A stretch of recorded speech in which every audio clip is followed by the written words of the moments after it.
ceremony. Can I acknowledge the presence of my friend Martin Foley, the State Minister and Member for Albert Park, and the newly elected councillors, including the newly elected Deputy Mayor of the City of Port Phillip, and congratulate them.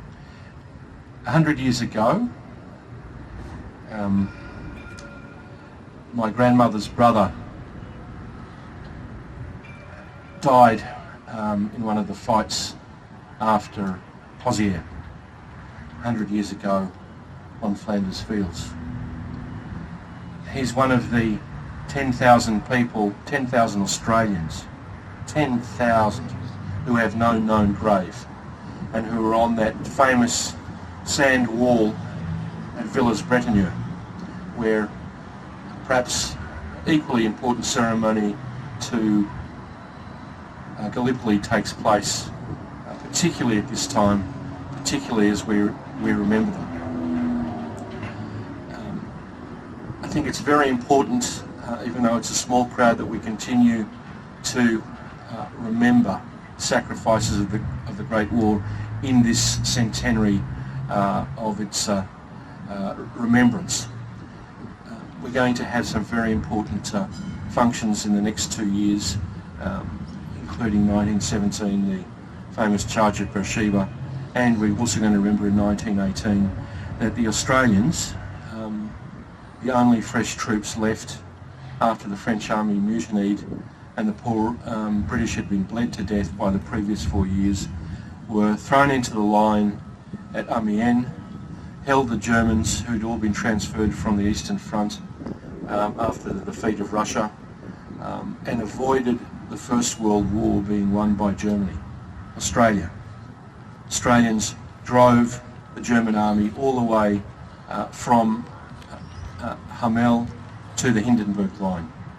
20% of the captured and casualties were the 160,000 under Monash.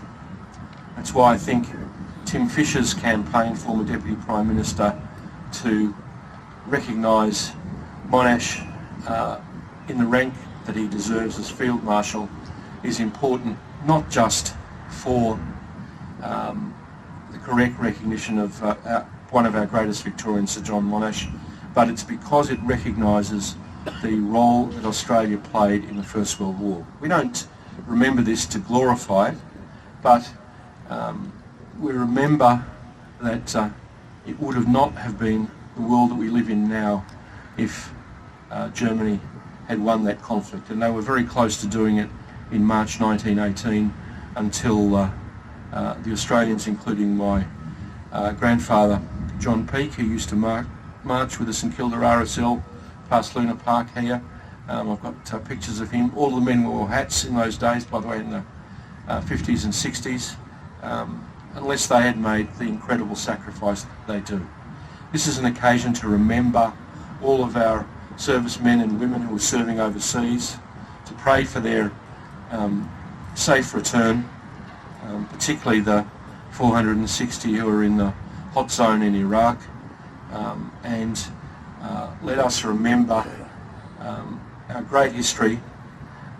Let us remember that we should try and do everything we can to see that events like the First World War, which, notwithstanding Australia's important role, was a terrible bloodbath for all sides, are avoided at all costs, lest we forget.